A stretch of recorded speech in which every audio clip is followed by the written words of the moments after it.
राजस्थान में सरकारी नौकरी की तैयारी कर रहे लाखों बेरोजगारों के भविष्य से जुड़े सबसे अहम दस्तावेज ओएमआर शीट्स को लेकर गंभीर सवाल खड़े हो रहे हैं। एसओजी के खुलासे के बाद राजस्थान कर्मचारी चयन बोर्ड की कार्यशैली सवालों के घेरे में। उधर अब राजस्थान में युवा 2018 से लेकर 2025 तक सभी भर्तियों की जांच सीबीआई से कराने की मांग कर रहे हैं, जिनमें ओएमआर का इस्तेमाल भी हुआ है। जयपुर में अब युवा कह रहे हैं कि ओएमआर घोटाला नहीं सहेगा राजस्थान।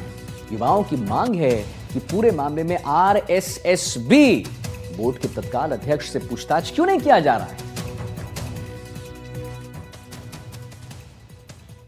ओएमआर शीट घोटाले को लेकर आज युवाओं ने प्रेस कॉन्फ्रेंस की और कई सारे अहम मुद्दे उठाए। उनसे बातचीत करते हैं। किस तरह से आप आरोप लगा रहे हैं कि फॉर्म एडिट हुए और क्या आपने दस्तावेज भी पेश किए हैं, क्या सरकार से मांगे हैं?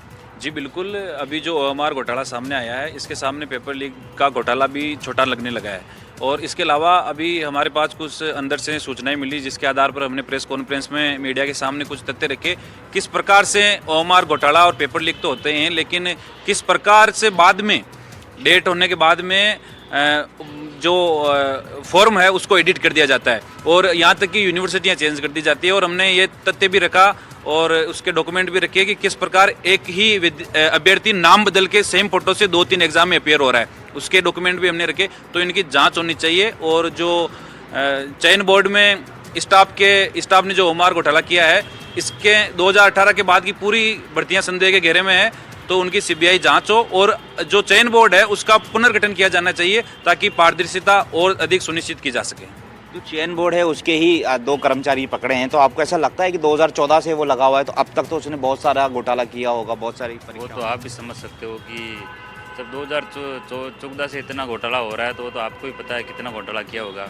मेरी तो यही सरकार से मांग है कि आप कांग्रेस बीजेपी और बीजेपी कांग्रेस पर आरोप लगाने के बजाय युवाओं को न्याय दे और इसकी निष्पक्ष जांच करें। हम पढ़ते हैं रात दिन, हमारी आंखें काली हो गई है और हम भी आपसे हाथ जोड़ के निवेदन है सरकार से मेरा कि इसकी निष्पक्ष जांच की जाए। तो अब क्या मांगे आपकी बीजेपी की? आपने तथ्य रख दिए, आप एसओजी भी जाएंगे, एसओजी को भी देंगे, आगे क्या मांगे आप? मांग ये कि इनकी जांच की जाए, युवाओं के साथ जुमलेबाजी ना की जाए। बीजेपी तो बहुत ही बड़ी घपलेबाज पार्टी है।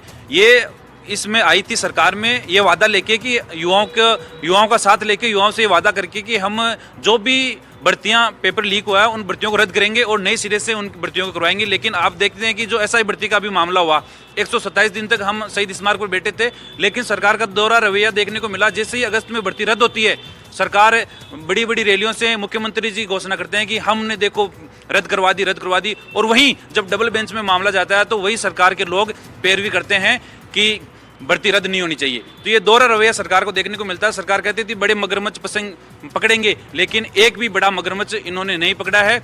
ये इनको बचा रहे हैं और वो इनको बचा रहे हैं। सेटलमेंट का एक खेल चल रहा है। कांग्रेस और बीजेपी दोनों मिलके राजस्थान के युवाओं के भविष्य के साथ खिलवाड़ कर रही है। अब आने वाले दिनों में क्या आप आंदोलन भी करने की तैयारी है? आने वाले समय में 5 से 7 दिनों का अल्टीमेटम दिया है, जो भी प्रेस कॉन्फ्रेंस हुई इसके बाद, और राष्ट्रीय लोकतांत्रिक पार्टी के नेतृत्व में और युवा बेरोजगारों नेताओं के साथ आंदोलन करेंगे।